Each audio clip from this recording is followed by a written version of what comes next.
넘어갑니다. 해조로 이제 양식입니다. 그 내다나 456페이지 수산물 기출 1차 1회입니다. 1회만 하고 나면 얘부터는 또 쉽습니다. 그래서 제가 안에 똑같은 거니까 이제 그거 해라고 하는 겁니다. 위에서는 해조로, 갈조로, 녹조로, 홍조로 물어봤고요. 그 다음 밑에 해조로 양식 방식을 물어봤습니다. 여기는 양식 방식을 세 가지로 이제 구분해야 됩니다. 쉽게 말해서 어루 중에서도 그냥 어루에 해조로 그 양식 방식이 있고요. 땅에 포복해 가지고 하는 그 양식 방법이 있고, 해조로 같은 거 이런 걸 양식하는 방법이 있습니다. 세 가지 구분을 하시고요. 제가 이제 그 적어 드리면은 이거는 그 많이 고민해 가지고 응용을 하셔야 될 것 같습니다. 저도 이제 제가 1차 볼 때는 그 구분을 잘 못했거든요. 근데 보통 우리가 양식을 할 때는 있잖아요. 그 양식 방법에는 그 가두리식 있죠, 가두리식. 바다에 앉아가지고 그 구역을 정해가지고 앉아가지고 이렇게 채로 뜰망으로 뜨는 거 있잖아요. 이게 가두리식입니다. 그 다음 물이 흘러가는데 이렇게 흘러가는 곳에 유수식으로 하는 그 양식이 있고요. 그리고 나서 지수식, 고여 있습니다. 지수식, 고여 있는 물입니다. 고여 있다. 그러니까 고여 있으니까 못 같은데. 그 다음에 변장어 같은 거 순환여각식입니다. 순환여각식.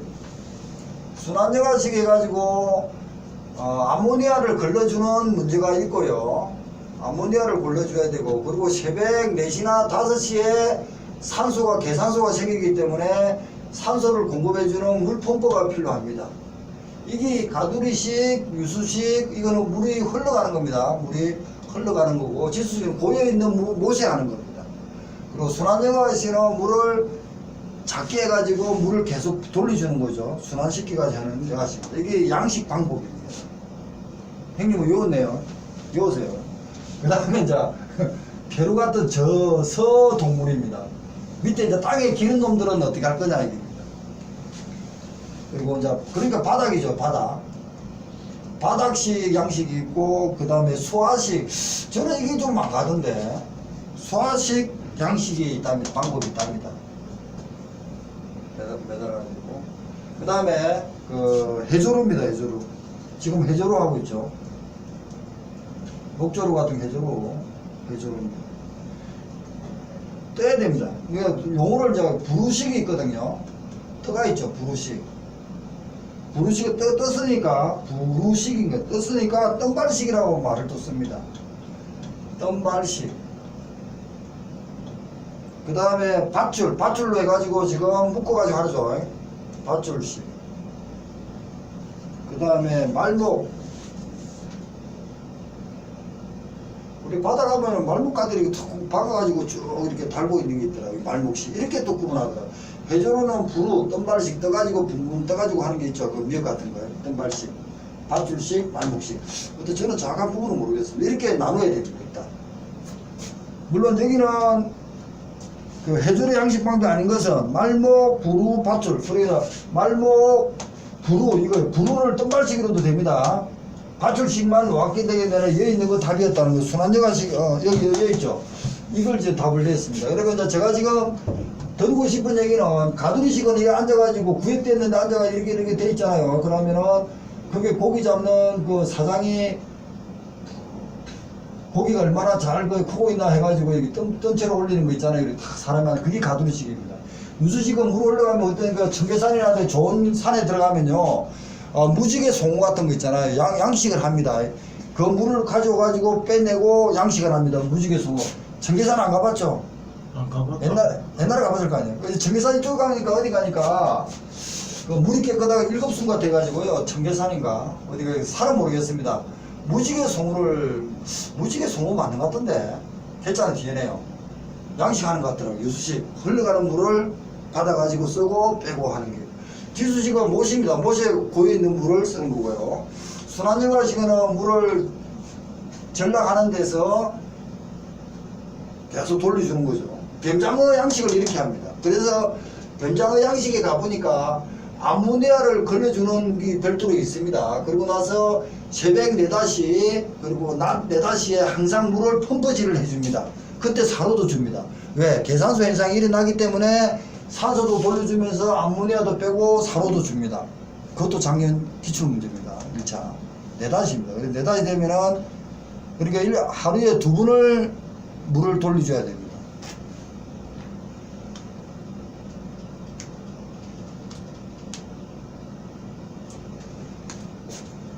말목식이 여기는 간이수화식이라고 그러네, 말목식을. 여기도 수학이 있는데, 참 어려워.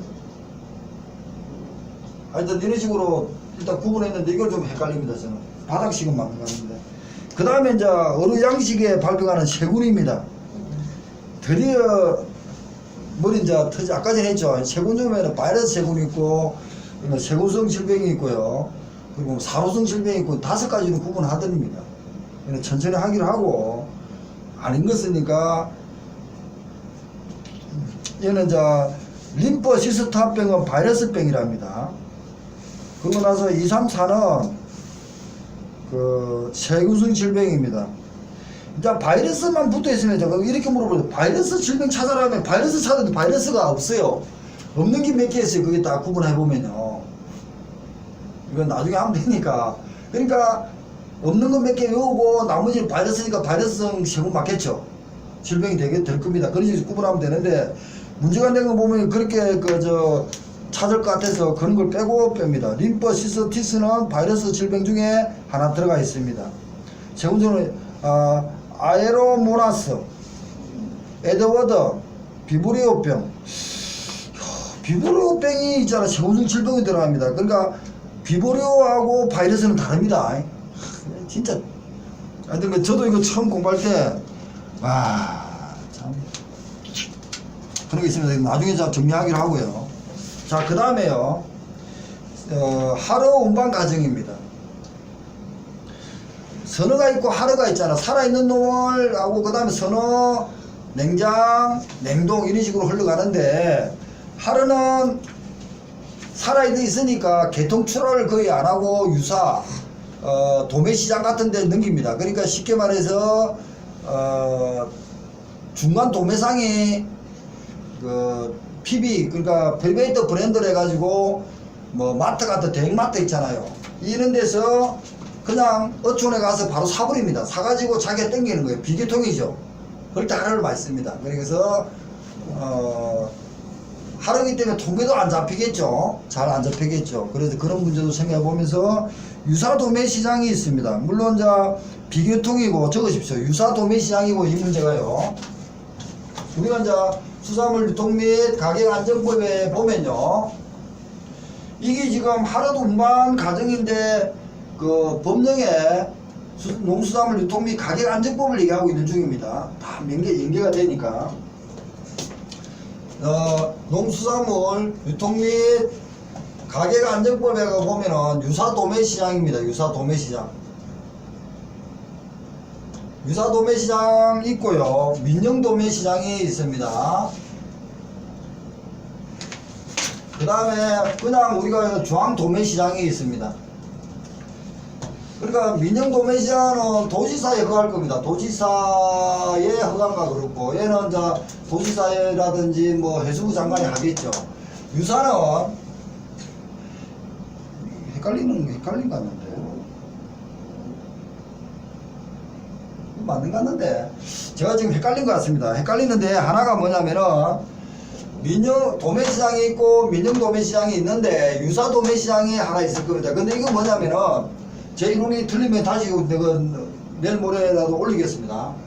이거는 국가에서 제도권 안에 들어가 있습니다. 일단 다만 국가가 하느냐 개인 법인에서 하느냐 차이지만 유사 도매시장은 제가 이론적으로 뭐냐면요, 이러한 허가를 받다든지 등록을 하고 해야 되는 제도나 시설이 안 돼가지고 있는, 그러니까 시설이 미비점이 있는 게 유사 도매시장인 걸로 알고 있습니다. 이론이 틀리면 다시 하겠습니다. 그래서 유사 도매시장 같은 데는 그 미사리가 지금 저쪽에 가면은 그게 지금 도매시장이라 하지만 그 민영 도매시장은 아닐걸요. 네, 그 민영은 아니에요. 아닐 거예요. 네. 유사 도매시장. 제가 구분할게요. 이거 두 개, 쉽게 말해서 국가 제도권 안에서 시스템이 돼가지고 냉장창고나 냉동창고가 되어 있는 거는 어떤 방법이든 간에 국가가 하든 민영에서 하든 간에 하겠죠. 아직 시설이 안 된다가 유사 도매시장일 거예요. 그래서 유사 도매시장을 국가에서 이렇게 유도를 하려고 관리를 감독을 하겠죠. 이런 시스템이 유통가격안정법에 있습니다. 제가 그렇게 보는데 일단 하루다. 하루는 살아있다 이겁니다. 살아있으니까 비계통으로 가더라. 이 정도까지만 생각하시고요. 비계통으로 가고요. 그래서 비계통으로 갈 때는 얘가 지금 하루 운반하는 방법이 나올 겁니다. 운반하는 방법이 나옵니다. 여기서는 이제 넓게 놓았지만 앞으로는 하루가 살아있는 보면은 무수 운반이 있고요. 그리고 봉입 운반이 있을 겁니다. 그리고 나서 산소 봉입인가 뭐 있고, 그 다음에 운반차 봉입이 있을 겁니다. 운반차로 하는 봉입이 있을 겁니다. 살아있는 하루 운반을, 용어를 지금 제가, 무수는 그 소쿠리로 운반하는 게 있더라고요. 그리고 산소 봉입 운반은 뭐냐면요, 뱀장어 같은 걸 운반합니다. 그리고 운반차, 하루차 운반하는 게 있고요. 물론 또 냉장을 해가지고는 하루차는 아니지만 냉장이나 냉동해가지고 운반하는 게 또 있습니다. 전반적인 말씀 드리는 겁니다. 그러면 운반차를 운반하면요, 차가 있을 거 아닙니까? 여기다 보면은 산소통이 필요하겠죠. 산소를 어떻게 주입하느냐 방법에 따라서 얘가 용존 산소를 지가 숨 쉬면서 살아나올 거냐, 이제 아직 그 소비지까지 그 판매장까지 가야 될 거 아닙니까? 그 문제하고. 이게 이제 봉입산소는 뭐냐면요, 그 아까 전에 뱀장어 레토세파루스가 외국에서 가지고 오잖아요. 필리핀이나 이런 데서 가져오면요, 이게 이제 봉지 안에다가 이렇게 일정한 마리수입니다. 마리수가 있어야 되고요. 그리고 질병이 걸린 놈이 있든지 죽은 놈이 있으면 안 됩니다. 얘 마리에서 1000마리가 들어가 있는데 조그만 듯이 그 치가 눈에 보이지 않는 놈이 있는데 그 중에 한 마리라도 죽어 있든지 질병이 붙으면은 여기 외국에서 한국까지 양식장까지 들어올 때 동안에 25시간 전안에 거기서 땅 해가지고 한국에 들어올 때까지 25시간 전후로 양식장에 풀어줘야 됩니다. 그러면 25시간이 걸린다는 얘기는 이 한 마리가 그 안에서 봉지 안에서 산소를 마시면서 물이라는 매개체를 가지고 질병을 바로 전파시킬 수 있습니다. 그래서 봉입, 산소 운반을 병장 같은 거에 있으면 이 봉입하는 기술이 굉장히 중요합니다. 그래서 오너 말고는, 사장 말고는 직원들한테 시키지는 않습니다. 제가 아는 분도 직접 식물 검증증이 필리핀이나 이런 데서 놓잖아요. 국가에서 놓으면 그걸 가지고 오기 위해서 검증증이 놓으면은 쫓아갑니다. 한국에서 필리핀으로 날아갑니다.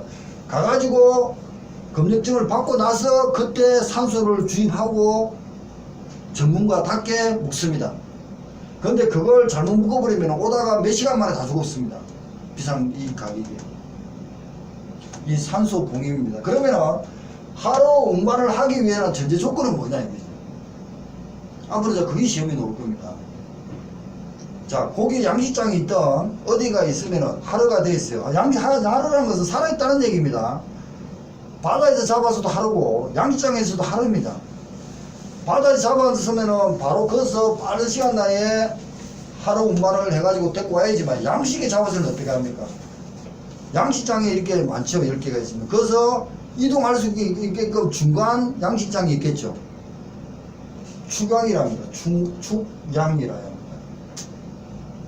축소된 양성을 합니다. 그러면 여기서 밥을 만일에 앞에서는 열을 줬으면 운반하기 위해서는 밥을 3분의 1로 알로 줄여야 됩니다.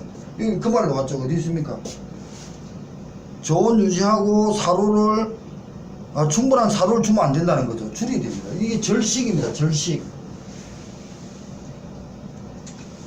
축양을 하면서 절식을 해야만이 이거 바다라든지 양식장에 있는 그 뻘이라든지 이런 어떤 나쁜 노폐물을 없애줍니다. 그리고 안에 양식을 없애야만 애가 사료가 작아야만이 움직이잖아. 지금 운반하고 있는 움직이면 안 되잖아요. 움직임을 줄이기 위해서 온도도 줄여줘야 됩니다. 내가 적정한 온도가 7도, 10도 있으면은 애를 6도나 더 이리 내려주면은 아이씨 배는 동물이니까 추워가지고 안 움직입니다. 그래야 그 얘기가 다닌 거예요. 산소 적정한 보충을 해줘야 되고, 그 다음에 좋은 유지를 조절합니다. 운반용수의 좋은 유지를 골드 체인을 가면서 그 애가 필요한 적정 온도보다 좀 낮춰주는 거예요. 그리고 산호도 잡혀주고, 오물도 여기에 운반할 때 운반차가 또 오물도 빠지게끔 배출되게끔 만들어줘야 됩니다. 이 얘기를 지금 하루 운반하는 이론을 다 설명한 겁니다. 이거 가지고 이게 의미가 있다고 생각하시면 되고요. 좀 이따 이제 끝내겠습니다. 좀 쉬었다 가게요. 그 다음에 이제 그 해조류에 미역이 또 나왔습니다. 그죠? 아까 전에 해조류, 갈조류, 녹조류, 헷갈리나 하여튼 홍조류 있고 여기 있잖아. 홍시는 홍시는 김치를 꼬신다 했는데 그건 홍조류 아니네요.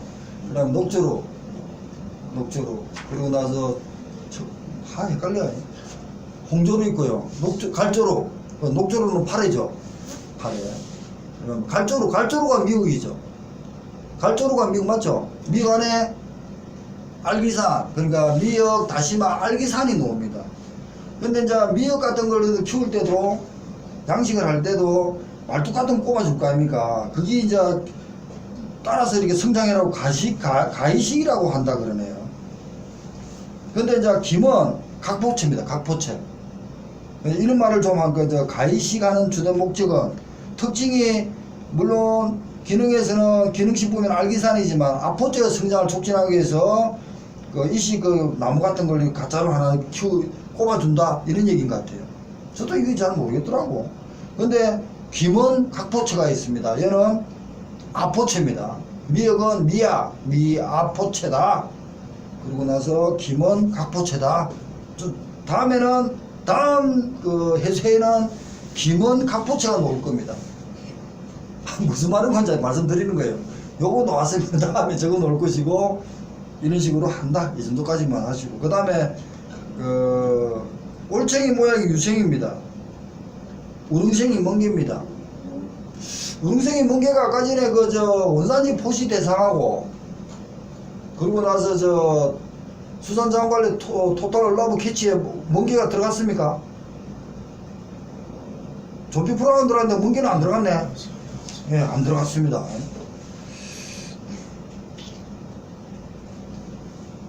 그 다음에 이제 사로개수입니다. 사로개수는 이제 계산 그대로 해가지고, 얘가 지금 몇 개월 걸리고, 만일에 어떤 기준에서 사료를 줘가지고, 얼마나 컸냐, 이거 빼면 되는 거죠. 기준치에서. 그게 사로개수입니다. 사로개수가 지금 한 두세 번 아까 전에도 계속 놓았다고 얘기를 하면 됩니다. 사로개수는 나중에 계산을 해보십시오. 사로개수는 먹인 총을 나눠가지고 체중, 순, 증가량 뭐 이렇게 사로개수가 있고, 사로개수와 사로효율이 있습니다. 이거 알죠? 사로개수가 있고 사로효율이 있습니다. 그러니까 뒤에 또 효율이 나옵니다. 두 가지. 그러니까 계산하는 거 요거 사로개수와 사로효율하고, 그리고 마진율, 그리고 중간 마진율 하고, 또 계산은 저번에 수학 전후 품질 관리에 보면은 계산하는 게 있었죠. 계산하는 거 한 5개 정도만 외우시면 됩니다. 나중에 하시면 되고요. 사로개수가 있고 사로효율이 있습니다. 일단 넘어가겠습니다. 그리고 이제 현재 양식이 아닌 것, 뱀장어에서 또 나왔습니다. 아주 간단하게 나왔습니다. 그래서 뱀장어, 렙토세팔루스. 다음에는 이제 렙토세팔루스가 나옵니다. 제가 드리고 싶은 얘기는 넙치, 강어, 원산지 포시 대상 맞죠? 12개 적어놔주세요. 원산지. 원산지 적으십시오. 조피불황, 원산지 맞죠? 무지개 송어, 없죠? 근데 지금 여기가 넙치, 조피불황, 뱀장어는 원산지 대상 맞죠? 맞습니까? 예. 아까 전에 고등어하고 오징어하고 꽃게는 동일하죠. 고등어하고 오징어, 꽃게는 동일했습니다. 그런데 뱀장어는 위에 있었고, 그죠? 무지개 송어는 아무 데나 안 들어가 있네. 근데 다 놓았습니다. 양식종으로 잘 쓰인다. 아까 전에 뭡니까? 그 흐르는 물에 유수수에 무지개 송어가 많이 쓰일 겁니다.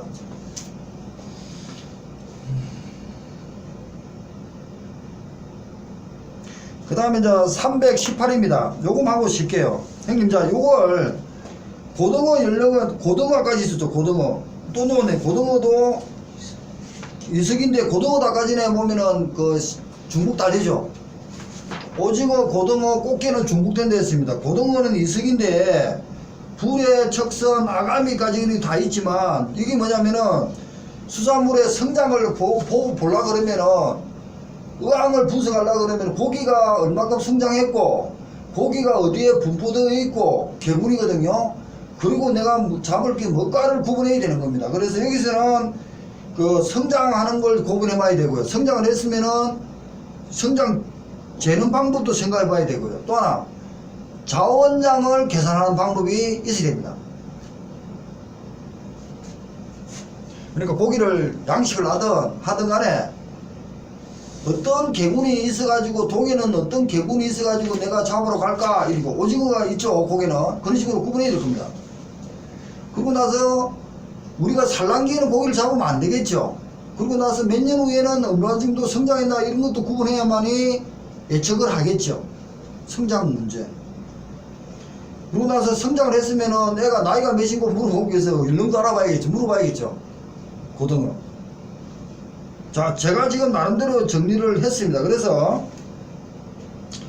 다른 건 다 필요 없고 자원량 측정법을 먼저 적을게요. 그러면서 자원량이 우리가 보면은 동해의 자원량은 뭐가 있다 이게 측정하는 게 처음에 들어갈 때 이제 개구리라는 얘기를 씁니다. 어떤 고기들이 요 포청이는 이 선에는 뭐가 있고 이 선에는 뭐가 있더라 이거 바다 줄줄 하고 있으면은 얘 아래는 뭐가 있을까 이런 걸 하는 게 이제 개군에 그래야 제가 잡을 게 하나 딱 찍어서 잡으러 갈 거 아닙니까?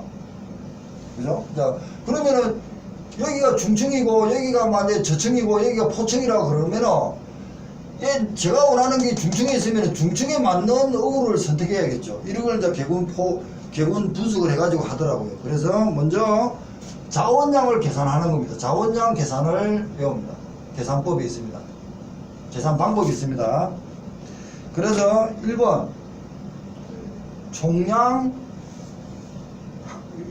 추정법이 있습니다. 천천히 적으세요. 안 좋을 테니까요. 총량 추정법이고요. 총량 추정법은 직접법이 있고요. 직접이 있고 간접법이 있습니다. 그래서 직접법은 전수조사법이랍니다. 전수조사법. 얘는 간접은 잡았다가 그 전자실 붙여놨고 방류했다가 다시 잡아로 되는 게 포지 방류법입니다. 중복이 많이 되더라고요, 용어가. 그러니까 처음에 고기를 우리가 잡아가지고 그 치타 같은 것도 잡아가지고 이렇게 칩 줘가지고 보냈다가 잡아보고 하죠. 그게 포지 방류 간접이랍니다. 그래서 이게 지금 헷갈립니다, 우리가. 직접 조사, 전수 조사, 간접 포지 방류법. 2번. 얘가 안 되면은, 자, 제가 다 얘기했습니다. 이 방법이 안 되면 어떤 방법 하냐? 상대 지수법을 씁니다. 상대 지수 포시법입니다. 천천히 적으시죠. 이게 대안입니다. 대안법입니다. 쉽게 말해서 원래 여기가 써야 되는데 이게 안 되면 이걸 쓴답니다. 자원 측정법은. 그 다음에 연령입니다. 자, 이거는 연령입니다. 성장조사법이 있고, 예, 연령입니다. 자, 나이는 이제 연령 사정법입니다. 연령 계산하는 방법이 있습니다. 그래서 이거는 연령 행진법이랍니다. 연령 행진법이랍니다. 그리고 체장 빈도법이라고 합니다. 체장 빈도법이라 해가지고 피터센법이라고 피터센법 그리고 또 이렇게 합니다. 핏대선 빼버려 합니다. 연령행직을 아까 전에 고등어는 이석 이거죠. 그리고 고등어 이석이라든지 비늘 이석 등배 같은 걸 다 합니다. 그래 등배 같은 거는요, 아까 전에 고등어는 이석입니다. 고등어 이석 기의 돌이죠. 그리고 노래미 같은 것은 등배입니다. 노래미는 등배로 한답니다. 지노래미도 등배라고요. 그리고 체장 빈도법은 피터센법은 갑각류 같은 거 어린 개체, 갑각류 어린 개체입니다. 갑각류 같은 거 어린 개체 어린 개체 같은 거는 재지를 못하니까 체장 그냥 푹 이렇게 길이 재는 거죠. 피터센법을 한다는 겁니다. 그리고 이 짧은 있잖아요. 이래가 짧은 산란기가 있는 거는 재기가 힘들잖아요. 그죠? 산란어 같은 것도 체장 빈도법으로 잰답니다. 대학 교수가 그렇게 얘기합니다. 저도 이해 안 됩니다. 저절에 안적으로 사정법이 있고요. 연령이 그렇고요. 나중에 이제 고래가 어떻고 이런 말이 나올 겁니다. 그 다음에 성장조사법이 있습니다. 조사법. 이게 지금 우리 시험에 안 나왔습니다. 그래서 1번 사육법이 있습니다. 사육법. 2번 호지 제포법. 잡았다가 제포법. 잡아가지고 방생했어요. 다시 재파하는 겁니다. 포지 제포법. 3번 체장 조성법. 위하고 비슷하죠. 체장 조성법. 짜증나는 법입니다. 아까 말대로 피터센법이라고 갔습니다. 체장 조성. 이거는 조성이니까 성장이니까 조성법이라 하면서 피터 센법이라고 똑같습니다. 얘가 똑같습니다. 4번 연령행진법입니다. 이것도 성장을 연령행진법을 씁니다. 행진법을 씁니다. 여기서 여기 보면 연령행진법을 행태측정법이라 그럽니다. 행태측정법이라 합니다. 책에 나와 있는 것만 시험 내도 그 다음에 이제 연령행진법 측정행진 여기가 앞으로 나올 겁니다. 요거 지금 언급이 됐고요. 두 분이나 피터센법도 있지만 연령행진법이 수산일반에서는 두 분이가 시험을 낸 거예요. 앞으로 이게 나올 겁니다. 1번 오징어는 길이 재는 거는 동장 측정법입니다. 그러니까 위에 꼬리 촉수처럼 빼고요. 머리에서 꼬리 중간까지가 동장 측정법입니다. 오징어. 형님만 그 사진 찍으세요. 이번에 전장 측정법이 있습니다. 전장 측정법은 뭐냐면은 개, 새우 같은 거 있잖아요. 개, 모든 보통 하여튼 어른데 새우 같은 거, 문어 같은 거는 처음 꼬리에서 전체 다 재는 거예요. 전장 측정법. 이런 게 있더라. 3번. 그리고 이제 포중 체장. 포중 체장 측정법이 있습니다. 이거는 입에서 끝까지 재는 거니까 보통 어루에서 이렇게 잽니다. 그 다음에 비린 체장이란 말이 있습니다. 비린 체장이 비린 체장. 새우입니다. 그러다 둥갑장, 등이 딱딱한 거 있잖아. 둥갑장, 둥은, 갑족 이런 게 있습니다. 개 같은 거, 개. 둥, 갑장. 측정법이 있습니다. 개. 이 정도만까지만 꽃게 같은 거. 둥, 갑족, 개로도 마찬가지입니다. 이 연령 행대 측정법이라 해가지고 이렇게 구분합니다. 그러니까 길이가 얼마가 크면 몇 년 셌다 이렇게 하는 거죠. 형님 사진 찍어버렸어요. 이거 하면은 자원량 계산법하고 연령행진법에서 성장하고 거의 비슷합니다. 그렇지만 이렇게 구분합니다. 그래서 얘가 구치를 두 번 됐고요. 그러고 나서 상대지수 이게 못하면은 자원감 총량지수법을 직접 전수 간접 포지 방지법인데 얘를 못할 때 대안으로 상대지수법 역시 수산일반직에 기출이 되었습니다. 그리고 연령행진법은 지금 두세 번에 언급됐고요. 맞죠? 이것도 언급됐었고요. 노름이는 그 등필합니다. 얘들 가까이 가다가 앉았으니까 이거 저 최장 피터셋 어린 산란어 같은 거 쓰더라 이렇게 놓을 수도 있는 거고. 그 다음 포지 잡았다가 놔주고 최장 피터셋 연령행진법 중에서 오징어는 동장이다. 전장은 새우 문어다. 포준 최장은 어루 같은 데인데 깍거리를 잘하더라. 피린 최장은 새우에 쓰더라. 그리고 개 같은 거는 둥은 그리고 껍데기 있잖아. 그걸 재는 거죠. 가로 세우는 거. 그 크기를 얘기해. 그렇죠. 그리고 그게 크면은 연령이 놓는다는 거죠. 네, 1분 남았습니다. 요건 안 줄 테니까 사진 찍어가지고 그거 해가지고 올리면 됩니다. 됐습니다. 일단 그 다음에 그 자원량 그리고 성장법 연령법 법당 458회 일단 457회 이렇게 마치고 저도 이렇게 찍어서 올릴게요.